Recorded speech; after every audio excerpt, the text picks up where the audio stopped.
नमस्कार प्यारे दोस्तों, आप सभी को मेरे YouTube चैनल पे स्वागत है। तो आज हम लोग इस वीडियो में चर्चा करेंगे 8वीं कक्षा की जो चतुर्दशः पाठ है, जिसका शीर्षक है आर्यभट्टः। आइए देखते हैं इस पाठ में क्या है। यहाँ पे देखिए, यहाँ पे कहा गया है कि पूर्व दिशायाम उदेति सूर्यः पश्चिम दिशायां च अस्तं गच्छति इति दृश्यते ही लोके। कि इस लोक में, इस पृथ्वी पर क्या दिखाई देता है कि पूर्व दिशायाम, पूर्व दिशा में उदेति सूर्य, सूर्य उदय होता है, और पश्चिम दिशायां च, और क्या होता है, पश्चिम दिशा में अस्तं गच्छति, अस्त होता है। ठीक है, तो इस संसार में क्या दिखते हैं कि जो सूर्य है वो पूर्व दिशा में उदय होता है और पश्चिम दिशा में अस्त होता है। ये तो आप सभी को पता है ना।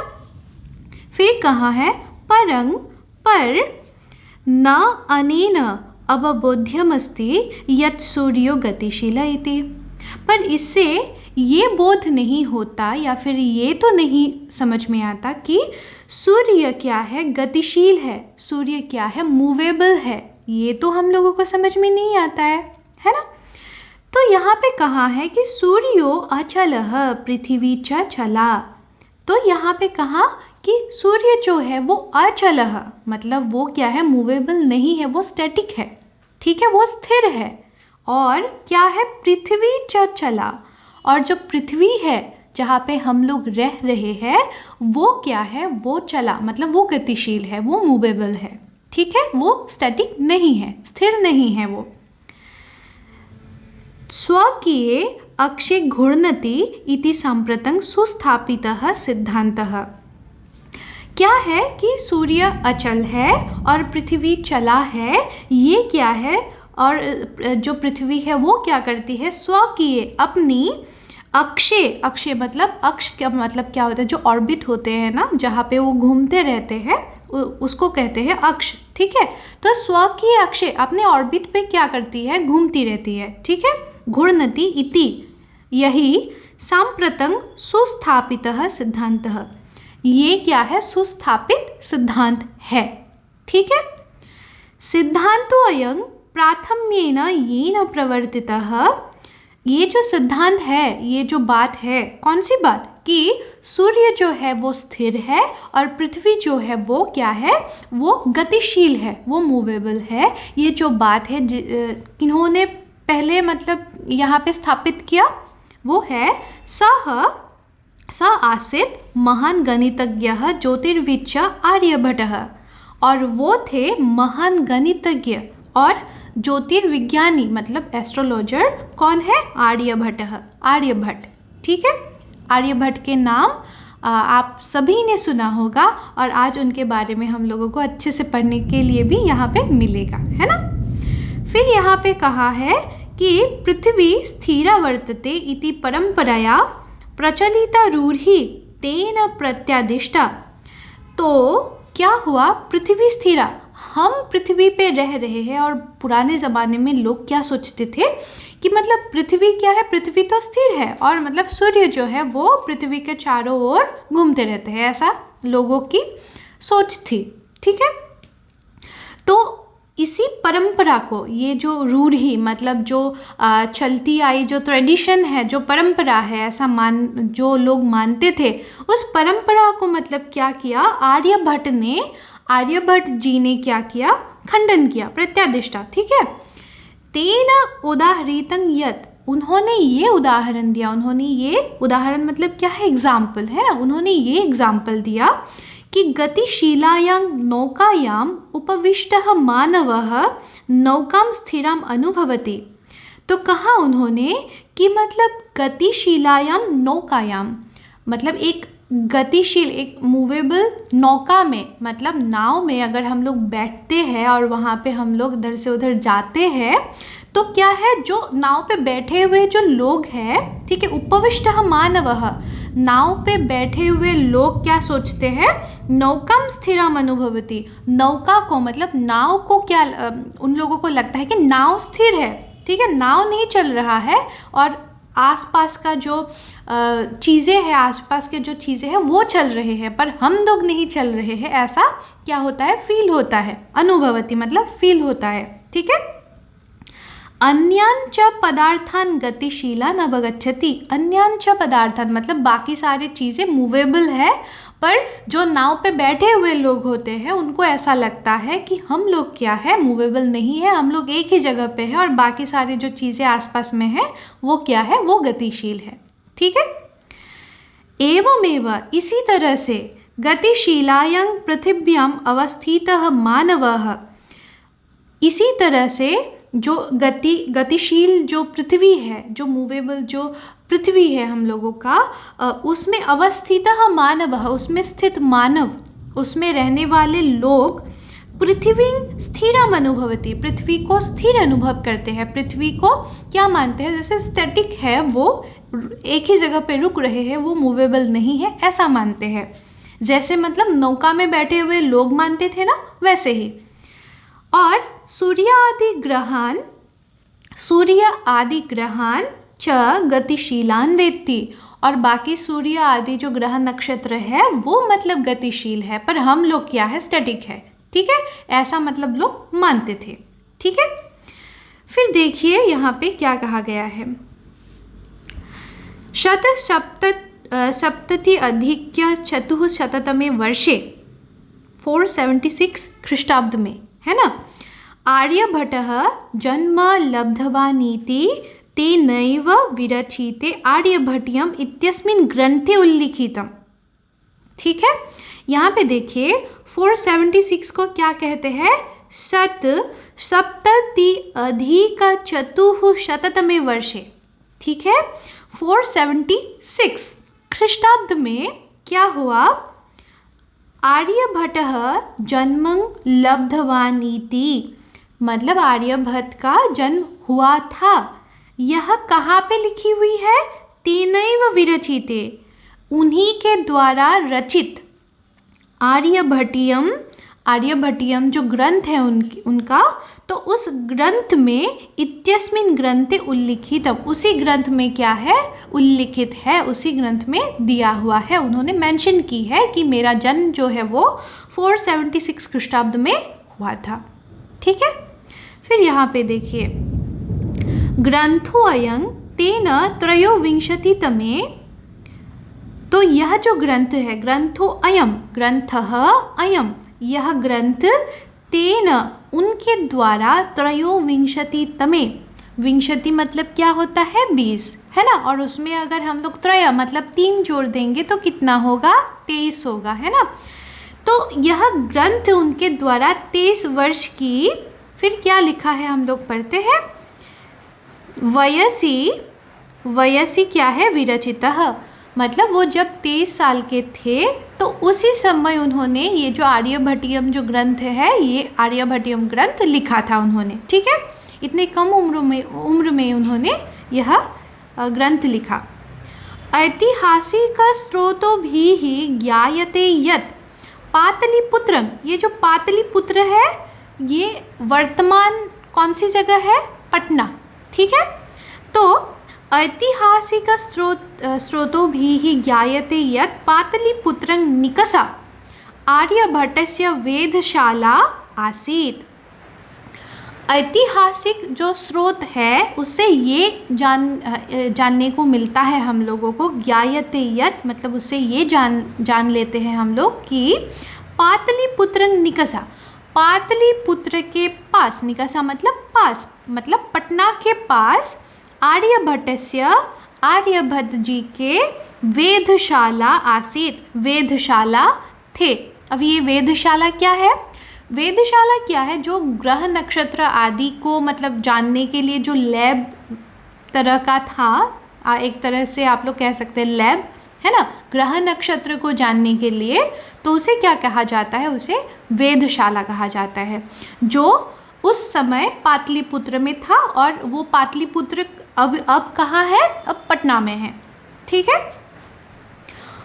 और आर्यभट्टस्य योगदानं गणित ज्योतिष संबद्धं वर्तते यत् संख्यानाम् आकलनं महत्वम् आदधाति। तो उनके जो योगदान थे, आर्यभट्टस्य योगदानम, आर्यभट्ट के योगदान गणित ज्योतिषा संबद्धं वर्तते। गणित और ज्योतिष, ऐसा नहीं कि हाथ देखा और बोल दिया हाँ तुम्हारे मतलब विद्या अच्छा है, तुम्हें जल्दी ही नौकरी मिलेगा, जल्दी शादी होगी, इस तरह से नहीं बोलते थे। वो गणना करते थे, ठीक है, मतलब गणना करके ज्योतिष पे विश्वास करते थे, ठीक है। गणित ज्योतिष मतलब गणना करने के बाद वो क्या करते थे, पूरा जो ये सब कहते थे, जो आजकल कोई भी मतलब ऐसे हाथ देख के बोल देते हैं, ऐसा नहीं है, वो गणितीय पद्धति से वो सब कहते थे, ठीक है। तो गणित ज्योतिषा संबद्धं वर्तते यत्र, जहाँ पे संख्यानम आकलनम, संख्या जो है उसके आकलन क्या है, महत्वम आदधाति, उसका महत्व था। मतलब इन सभी चीज़ों में मतलब गणना महत्व रखते थे, ठीक है, वो गणित के माध्यम से सभी चीज़ें करते थे। आर्यभट्टः फलित ज्योतिष शास्त्रे न विश्वसिति स्म। वही मैंने अभी कहा आप लोगों को कि आर्यभट्ट जी मतलब फलित ज्योतिष शास्त्रे, मतलब जो ऐसे ही देख के बोल देते थे और मतलब ऐसे मानते थे हम लोग, है ना, हाँ भविष्य में ऐसा हो सकता है, इस तरह के बातों पे वो विश्वास नहीं करते थे। वो किस तरह के बातों पे विश्वास करते थे, वो ग्रह नक्षत्र के स्थिति देखते थे, फिर उनको गणितीय माध्यम से गणना करते थे, फिर वो बताते थे कि क्या होने वाला है ना, या फिर क्या होंगे। तो इसीलिए यहाँ पे कहा है कि वो फलित ज्योतिष शास्त्र पे जो फलते हैं, है ना, वो आगे ऐसा होने वाला है, इस तरह के फलित ज्योतिष शास्त्र पे वो विश्वास नहीं करते थे, ठीक है। गणितीय पद्धत्या कृतम आकलनम आधृत्य एव तेन प्रतिपादितं यत् ग्रहणे राहुकेतु नामको दानवौ नास्ति कारणम। तो उन्होंने कहा है कि मतलब गणितीय पद्धत्या कृतम आकलनम आधृत्य, मतलब गणितीय पद्धति से उन्होंने गणना की और उसी गणना के द्वारा उन्होंने ये प्रमाण सहित कहा, है ना, प्रतिपादितम मतलब प्रमाण सहित उन्होंने कहा कि यत् कि ग्रहण जो होते हैं, सूर्य ग्रहण, चंद्र ग्रहण जो आप लोग कहते हैं, एक्लिप्स जिसको हम लोग कहते हैं, तो उस ग्रहण में राहु और केतु नामक जो दो दानव है, उन दोनों दानवों का हाथ नहीं है, नास्ति कारणम, वो दोनों कारण नहीं है। हम लोग क्या कहते हैं कि राहु और केतु क्या करते हैं, चंद्र को ऐसे निगल लेते हैं, तो उसी वक्त क्या हो जाता है, चंद्र ग्रहण हो जाते हैं, या फिर जब सूर्य को ऐसे निगल लेते हैं तो मतलब उस टाइम क्या होता है, सूर्य ग्रहण होता है। इस तरह से हम लोग बातें करते हैं ना, पर ये मतलब साइंटिफिकली ये पॉसिबल नहीं है, ये साइंटिफिक कारण नहीं है, ठीक है। तो यह बात जो है सर्वप्रथम आर्यभट्ट जी ने कहा था, ठीक है। फिर यहाँ पे देखिए क्या कहा गया है, तत्र तु सूर्य चंद्र पृथ्वी इति त्रीणि एव कारणानि। वहाँ पे मतलब तत्र तु, वहाँ पे, कहाँ पे, ग्रहण में, है ना, जो सूर्य ग्रहण और चंद्र ग्रहण होते हैं, इनमें मतलब क्या है, सूर्य चंद्र और पृथ्वी, ये तीनों इति त्रीणि एव कारणानि, ये तीनों कारण हैं, ठीक है। इसमें राहु केतु कारण नहीं है, इसमें कौन कारण है, सूर्य चंद्र और पृथ्वी, ये तीनों इसमें कारण हैं। सूर्यं परितः भ्रमन्त्याः पृथिव्याः चंद्रस्य परिक्रमापथेन संयोगात् ग्रहणं भवति। तो यहाँ पे कहा कि मतलब सूर्यं परितः, सूर्य के चारों ओर, परितः का मतलब क्या होता है, चारों ओर, भ्रमन्त्याः घूमते हुए, भ्रमन्त्याः मतलब घूमते हुए, पृथिव्याः पृथ्वी के, और क्या है, चंद्रस्य और चंद्र के, परिक्रमा पथेन संयोगात, परिक्रमा जो पथ होता है ना, परिक्रमा पथ में उसमें संयोग होने की वजह से ग्रहणम भवति, वो ग्रहण होता है। मतलब एक ही लाइन पे जब ऐसे सूर्य चंद्र और पृथ्वी होता है तो क्या होता है, सूर्य ग्रहण या फिर चंद्र ग्रहण होता है, ऐसा उन्होंने कहा, ठीक है। फिर यहाँ पे देखिए, यदा पृथिव्याः छायापातेन चंद्रस्य प्रकाशः अवरुध्यते तदा चंद्रग्रहणं भवति। तो कहा कि जब पृथिव्याः, पृथ्वी के छायापातेन, उनके छाव गिरने से, ठीक है, पृथ्वी के छाव गिरने से क्या होता है, चंद्रस्य प्रकाशः, चंद्र के प्रकाश, चंद्र के जो रोशनी है वो अवरुध्यते, मतलब अवरोध हो जाता है, मतलब बंद हो जाता है ना। तब क्या होता है, तदा चंद्रग्रहणम भवति, तब क्या होता है, चंद्र ग्रहण होता है। मतलब जब पृथ्वी की जो शैडो है वो जब चंद्र पर पड़ता है तो क्या होता है, उस टाइम चंद्र ग्रहण होता है, क्योंकि चंद्र पर पड़ने से हम लोग चंद्र को नहीं देख पाते हैं, जिस वजह से क्या हो जाता है, चंद्र ग्रहण होता है, ठीक है। तथैव, उसी तरह से पृथ्वी सूर्ययोः मध्ये समागतस्य चंद्रस्य छायापातेन सूर्यग्रहणम दृश्यते, उसी तरह से पृथ्वी और सूर्य के बीच में जब चंद्र आ जाता है और चंद्र के जो शैडो है वो जब मतलब सूर्य पर ऐसे पड़ते हैं, तब क्या होता है, सूर्य ग्रहण होता है, सूर्य ग्रहणम दृश्यते, ऐसा यहाँ पे कहा गया है, ठीक है। फिर देखिए यहाँ पे क्या कहा गया है, समाजे नूतनानां विचाराणां स्वीकरणे प्रायः सामान्य जनाः काठिन्यम अनुभवन्ति। समाज में जब भी कोई नूतनानां विचाराणां, मतलब नए विचार क्या होता है, स्वीकार किया जाता है या फिर नए विचार लाया जाता है, तब क्या होता है, प्रायः सामान्य जनाः, प्रायः क्या होता है, जो आम जो लोग होते हैं वो काठिन्यम अनुभवन्ति, कठिनता मतलब क्या होते हैं, अनुभव करते हैं, मतलब प्रॉब्लम्स उन लोगों को फेस करना पड़ता है। जब भी आप मतलब समाज में, समाज के अगेंस्ट जाके हो या तो फिर आप अगर अच्छा भी बोल रहे हो तब भी, है ना, आप समाज के अगेंस्ट ही तो जा रहे हैं, तो तब क्या होता है, बहुत सारे प्रॉब्लम्स मतलब आपको फेस करना पड़ता है ना, चाहे अच्छे के लिए ही क्यों ना हो। तो इसी तरह से क्या है, भारतीय ज्योतिष शास्त्रे तथैव, उसी तरह से भारत की जो ज्योतिष शास्त्र है, जो एस्ट्रोलॉजी है ना, तो वहाँ पे भी आर्यभट्टस्यापि विरोधः अभवत्, आर्यभट्ट जी के भी विरोध हुए थे, है ना, क्योंकि उन्होंने क्या कहा था, उन्होंने कहा था कि सूर्य नहीं घूमते हैं, हम लोग घूमते रहते हैं सूर्य के इर्द गिर्द, है ना। और लोग क्या मानते थे उस समय ये मानते थे कि नहीं, हम लोग तो कहाँ घूम रहे हैं, हम लोग तो एक ही जगह पे है, सूर्य घूम रहे हैं चारों ओर, है ना, दिखता तो ऐसा ही है, पूर्व दिशा में उदय होता है, पश्चिम दिशा में अस्त हो जाता है ना, तो दिखता ऐसा है, तो लोग यही मानने लगे थे। और इसके अगेंस्ट जाके आर्यभट्ट जी ने क्या कहा, अरे नहीं, पृथ्वी जो है जहाँ पे हम रह रहे हैं वो मतलब सूर्य के चारों ओर घूम रहे हैं, और इस बात का बहुत ज़ोरदार विरोध हुआ, आर्यभट्ट जी का भी विरोध हुआ, उनको बहुत से प्रॉब्लम्स का सामना करना पड़ा, है ना। वही बात यहाँ पे कहा गया है, तस्य सिद्धांताः उपेक्षिताः, उसने जो सिद्धांत दी, उसने जो बात कही, उस बात का उपेक्षा की गई, मतलब इग्नोर किया उस बात को, है ना, हालांकि वो सच बात थी फिर भी उसको इग्नोर किया गया, उनको उपेक्षा की गई।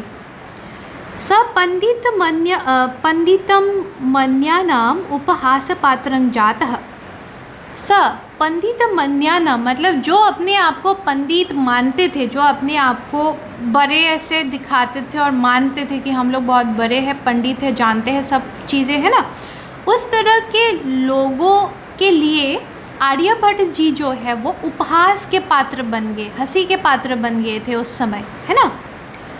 पुनरपि तस्य दृष्टि ही कालातिगामिनी दृष्टा, पर फिर भी आगे जाके क्या हुआ, उनकी जो नज़र है वो समय के आगे देखने वाली साबित हुई, है ना। कालातिगामिनी मतलब समय के आगे उन्होंने सब देखा था, है ना। लोग मतलब बहुत पीछे चल रहे थे और वो मतलब बहुत आगे ही पहुंच गए थे, आगे जा चुके थे वो, है ना।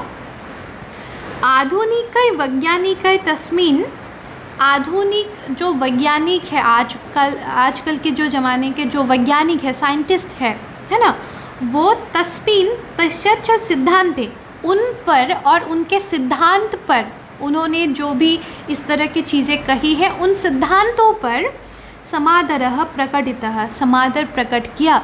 मतलब आधुनिक जो वैज्ञानिक है, उस ज़माने के लोगों ने तो इसको नकार दिया है ना, वो रूढ़िवादी थे वो लोग, है ना।